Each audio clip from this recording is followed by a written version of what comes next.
د عیسی مسیح تعلیم په ډیرو خلکو اثر کړو چې پکې د کبانو نیونکي، سپایان، وکیلان، مذهبي مشران، ماسولچیان، خو بد خلک شامل او دوی غوښتل چې داغه تعلیم واوري او په دای کې فریسیان هم وو. دا هغه خلکو چې د خپل مذهب په معاملې کې ډیر سخت وو. د لوقا د انجیل شریف په 13 باب کې عیسی مسیح هغه ته یو کیسه وکړه او کچره تاسو د عیسی د لار په حق لپویدل غواړئ نو دا مثال تاسو د لپاره ډیر ضروری دی. عیسی مسیح د دعا په حق له خبرې کولې. هغه وویل دو سړي د دعا د لپاره د خدای کور ته لاړل. یو فریسي او بل ماسولچي و. د یو فریسي د لپاره دعا کول عامه خبره وه او هر چاته د دې پته وه.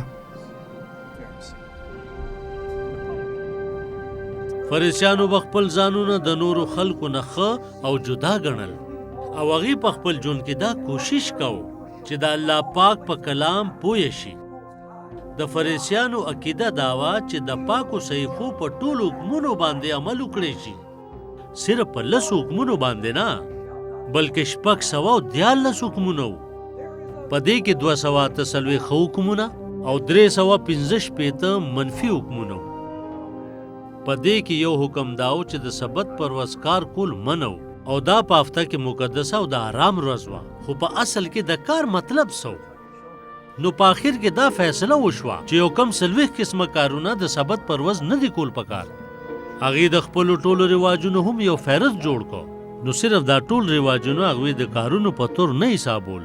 کله چې څوک د پټو نه تیریږي او وږي وشو کوي نو داسې شوه چې لکه لوی وکړو او که څوک لږې فاصلې نه لرې لاړ شي نو دا به هغې د سفر په طور ګڼل او لوی چوغې اچول هم هغې د دروند بوج ګرځولو برابر ګڼل. دا ټول کارونه او د سبت پر ورځ دا کارونه کول منو. نو په حکمونو باندې د عمل کولو دپاره هغې په سوونو اصول جوړ کړي.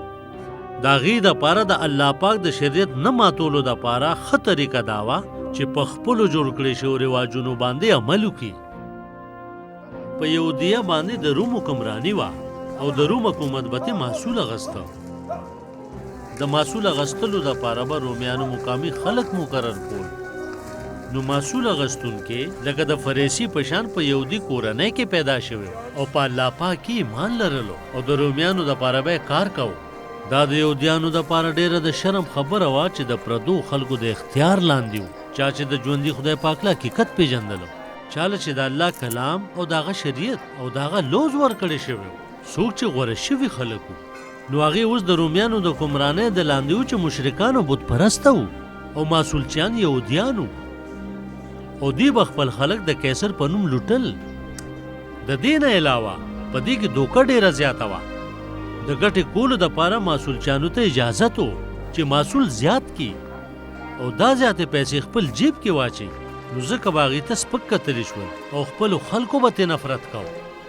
خو د دې محصول چې ضمیر اوس هم بیدار و، هغه ته پته وه چې هغه ته د الله پاک ضرورت دی. نو هغه فیصله وکړه چې د خدای کور ته لاړ شي او دوا وکړي. خلک به هغه ته سپک ګوري، هغه نه به مخ اړوي، کیدای شي توکاڼې پې وتوکي، خو هغه به ضرور د خدای کور ته ځي. هغه د دوا ضرورت محسوس کو چې د بخښنې دپاره سوال وکړي، د رحم دپاره سوال وکړي.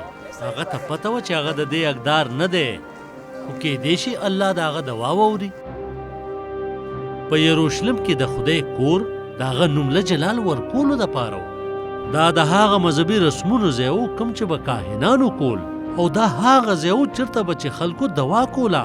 خو سهار 9 بجې او ماسپښین 3 بجې د دوا دپاره خاص وختونه و. کله چې فریسي د خدای کور ته لاړه نو هغه د مخکې په شان و. د هغه په خیال هغه یو صادق سړی و او هیڅ غلطي پکې نه وه. فریسي ته د هیڅ څیز دپاره د دوا ضرورت نه و. هغه صرف د شکرګزارۍ دوا وکړه. اے خدایا ستا شکر دی چې زه د نورو خلکو په شان نه یم، نه هیرسناک یم، نه بنیته، نه زناکار او نه لکه د دې ماسولچي په شان یم. زه په هفته کې 2 ځله روژې نیسم او چې څه ګټم د هغې نه 10 ورکوم. خو فریسي داسې هېڅ کار نه وکړی چې هغه پې فخر وکړي. هغه پوهېده چې په غلطه دی، خو څنګه دا هر څه هغه واپس سمولی شي؟ څه چې اخیستي دي نو هغه څنګه واپس کولی شي؟ هغه د ناامیدۍ په حالاتو کې و. نو کله چې هغه دوا کوله نو هغه ته د یهودیانو د عمدونو د کتاب نه خبرې رایادې شوې. 51 زبور. اے خدای په ما رحم وکړه ځکه چې زه ډیر ګناهګار یم. زه په خپل شرارت باندې پوهیږم او زه همیشه په خپلو بدو باندې فکر کوم. پاکه خدایه تا ته د عاجز زړه قرباني خوښه ده. اے خدایه په ما رحم وکړه. ته غمجنه توبهګار زړه سپک نه ګڼې او نه ته انکار کې. چا چې د عیسی مسیح خبرې اورېدې نو هغې د مخکې نه دا سوچ کړی و. فریسي یو نیک سړی و او معصولچي یو ګناهګار و او هغه داسې څه کار نه وکړی چې الله پرې رحم وکړي.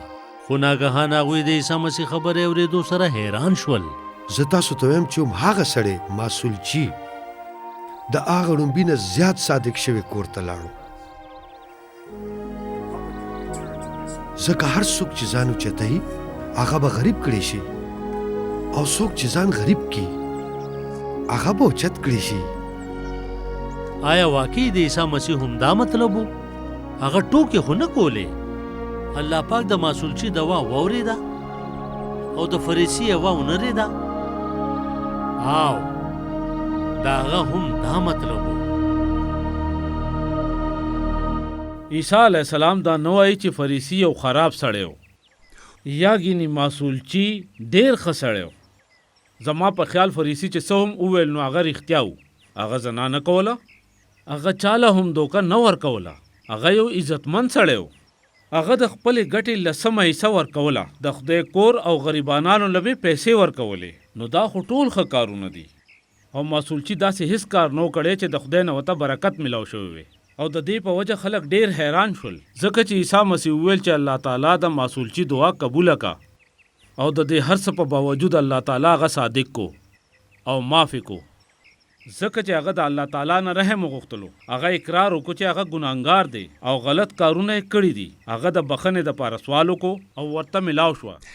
خو فریسي د رحم دپاره سوال ونه کو. رښتیا خو دا دی چې هغه د هېڅ دپاره هم سوال ونه کو بلکې هغه د خپل ځان تعریف کولو چې هغه یو صادق سړی دی او شکر یې کولو چې هغه د نورو خلکو نه ښه دی. خو خپل ځان صادق ګڼل ځان له دوکه ورکول دي.